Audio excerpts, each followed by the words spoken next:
folks, it's Mad Dog Mervin. Welcome to today's show. Today, well, we're going to look at some of the 3D printed car model kits that I have been working on. I want to give you some of the positive things and some of the very negative things that I've run into, and show you what I'm doing to try and overcome those. So stick with Mad Dog Merv as we look at building some 3D printed car kits. Okay, so we're going to start out with Mustang. Subject that is near and dear to my heart, and something that I really have wanted for so very long is a Ford Mustang Coupe kit, 67, 68, and the Mercury Cougar, and I've shown you guys this before, the Mercury Cougar 67, 68 Mercury Cougar. But there's some other ones out there that I've been interested in and I started working on. So here's kind of how the basic print comes out. Now this one has some issues, as you can see. There's some lines in here. I've made some adjustments on my printer and reprinted this, and it actually turned out pretty darn good. It's not the best. Well, it's probably the best one on the market right now, but you know, the bumpers, lights, things like that are a little bit oversized, I think. That's kind of how they seem to be to me. They look a little bit out for the 68, but anyway. So the fun thing about it, there's a guy named Andre Bendrozzi. He's goes by the store name of Coach Builder, and he turns out some pretty good kits. Now this one is just some other, I'm gonna say the word Yahoo because I don't think the guy's an actual model builder, but some other guy on there who has done a 3D print or a 3D design for the Mustang Coupe, and it's just for the 68. So with Andre's kits, they're kind of cool. Let me show you a little bit more about those. So the first versions that came out were like this. This is, as you can see, there's no 67 or 68. It's just a Cougar body, which is nice. Closed trunk. But you could either print it with the hood open or closed. And then he came with a engine compartment. Well, the engine compartment, which I put aside here so I could grab it real quick, and wouldn't you know it, here we go. The engine compartment is pretty basic, but it's still a lot better than 95% of the kits, the plastic kits that are out of any of the Mustangs. So, not too bad.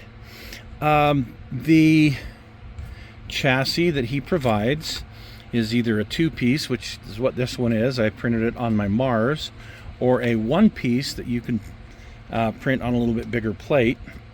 So that's what I printed on my Saturn, is the one-piece. I'll show you that in a moment. But you'll notice the front suspension leaves a lot to be desired.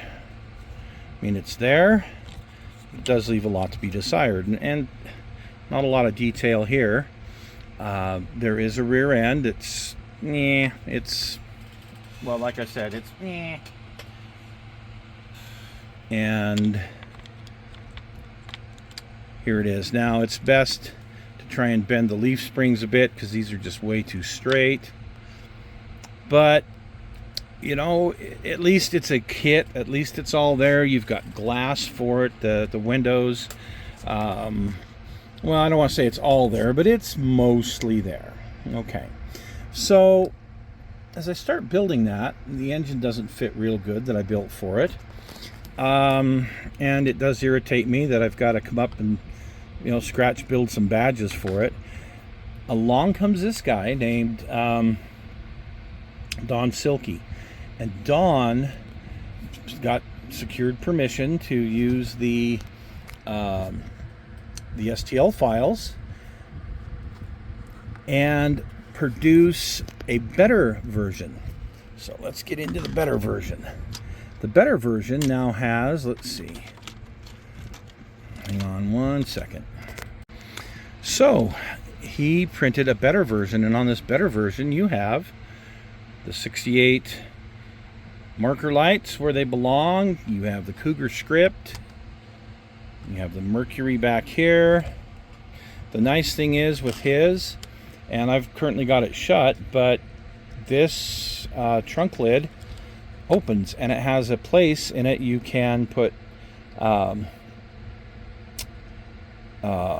small magnet to hold it closed. Right now I just have it taped closed because I had painted it. So hey, now there's a nice improvement. But he also did the same thing for the 67. So I can have a 67 kit that has an opening trunk, an opening hood as well. Okay, so here's the original engine compartment that I went ahead and did. This was one of the first ones that I did, but he upgraded that again, made it even better, even more realistic. And let's see, I know it's here somewhere.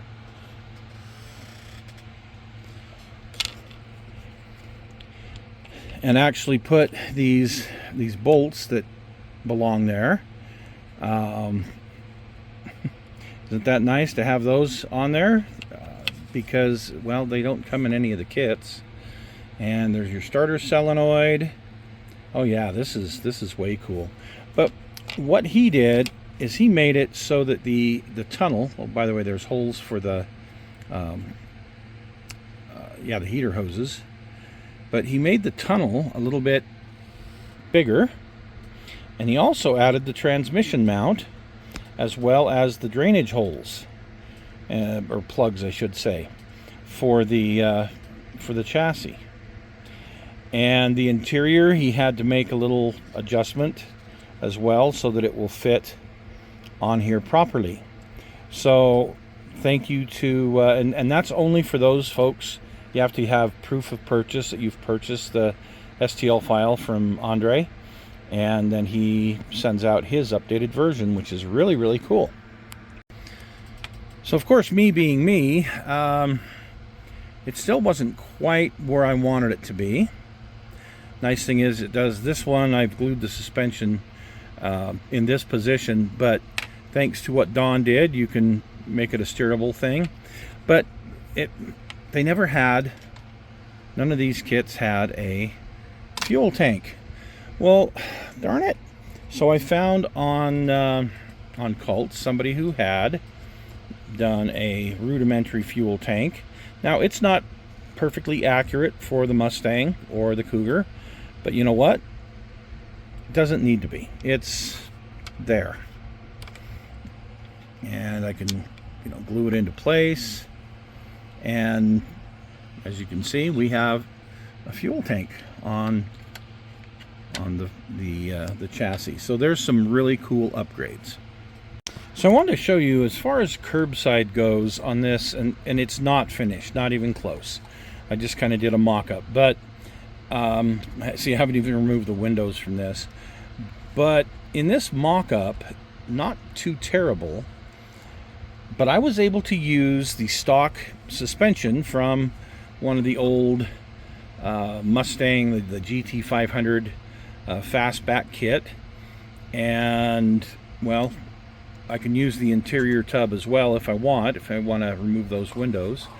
If I wanted to open the hood, I could, and you can see that, well, it would still have that crappy old engine compartment that came in the old and these were like in the 1969 Cougar kit, like I said, the 68 GT500. Look at that horrible engine compartment.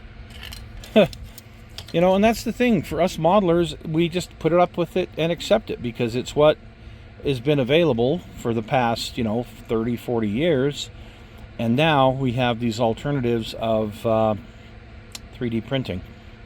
So anyway, yeah, on this one, like I say, just to do the mock-up, I did this, and at least that way I could kind of show it.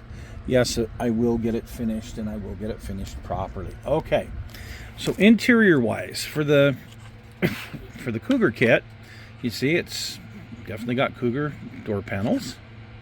Well, that's neat, but there's a big difference between a Cougar's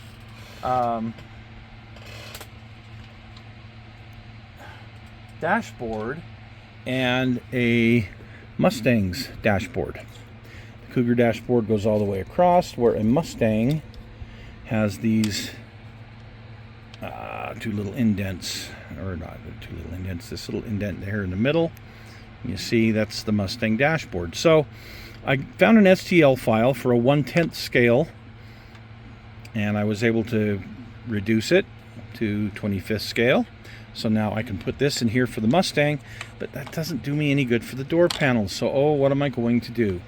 Well, thank goodness that what he's done is you can either print the tub like that, or you can print it out separately. Like, here's the floor and the door panels.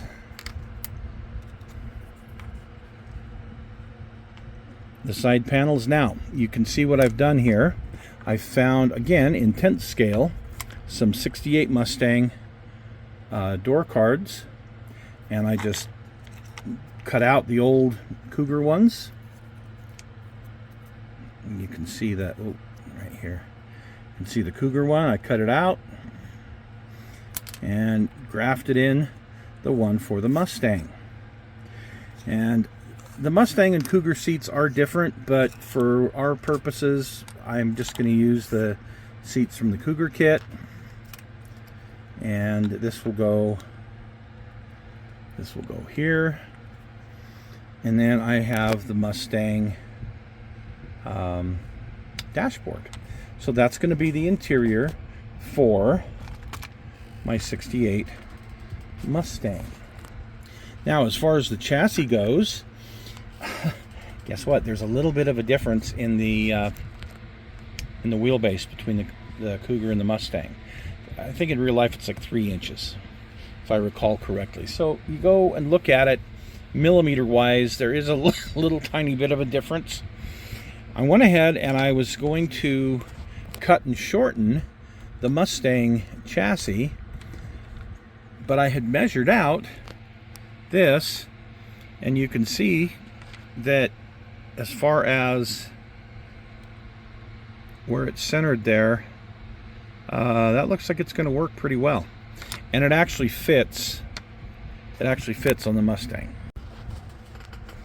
Okay, so I'm just holding it in place for now, but you can see that it does work. And if I choose to shorten up that wheelbase, if I really need to, I can.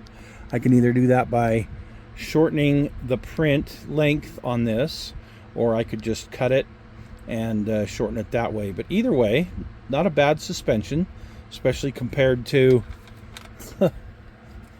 this piece of garbage. A whole lot better. So I do not have one of the Mustangs completely finished yet. Still working on them all. When I say all, I do have several of them. The one that's just recently painted is this one here. Nice, beautiful yellow. But I do have it in several other colors. I've done that fire glow mist or whatever it's called. But that was on kind of just an experimental body. So it didn't matter that it's a little bit chipped up. But anyway, got several of those going on. So far, I'm pretty happy with the ability to make some changes. But again, these aren't like plastic kits that you open up and you start to finish, build it without a problem. But your quality of the pieces, if you will, like the suspension, the chassis, is going to be far superior, and you're going to get subjects that you want, like this, or like this one here that I have some adjustments to make to. I wound up printing originally, so for this is the chassis. Now, you'll notice, yeah, that's way off. Those sit way too high. The wheels would actually stick out of the fender well. I mean, it's just horrible. So what I have to do is I now have to go back and I actually have to trim the inside fender well of the body in order to make this chassis fit right. And I've taken the front part off to do some work to that already. So yeah, they do take some work. I guess that's the best way for me to describe it. They take some massaging, they take some kit bashing of other 3D printed parts to build them right, build them nice. But so far, some of these kits that I've worked on, I'm really pleased with how they're going to turn out because they're really close. Now, one of those is my Ford Maverik. And again, after I had purchased this, Dawn came out with a conversion on the body where you actually have a trunk lid that opens properly. Yay. Which is nice. But I went ahead and painted this one up in grabber orange. The interior, when I show you guys the build on it, actually turned out really good. And the chassis, here's my chassis. Now this was a two-piece chassis that I did. This was the earlier one. This isn't the steerable one. But because this was, again, one of my prototypes I was building. I do have a little bit of trim to do to get it to pop into place and sit just right. Before that, obviously, I got to put my windows in. But you know what? It's a Maverik, 72 Maverik grabber, and well, I'm pretty excited. I'm pretty excited to have it, just have it. But the fact that now I could add the steerable suspension if I want, put a decent sized motor in it, and have a decent engine compartment. That's the thing. This is the rudimentary engine compartment, but look, it's so much better than what's in the plastic kit of the Maverik that's been out. So anyway, there you go, folks. I hope that helps clear up some things about these 3D printed kits. There are some that are better than others, even by the same author, the same creator, I guess. Some of them are engineered better than others, and some of them, like I say, you got this really nice Mustang body, but it's going to need a decent chassis, a decent interior. So to do that, you're going to have to do some kit bashing. So all right, I hope this was informative for you guys. I hope it made some sense, and I definitely hope that it was helpful. So thanks for joining us today, and we will see you again real soon.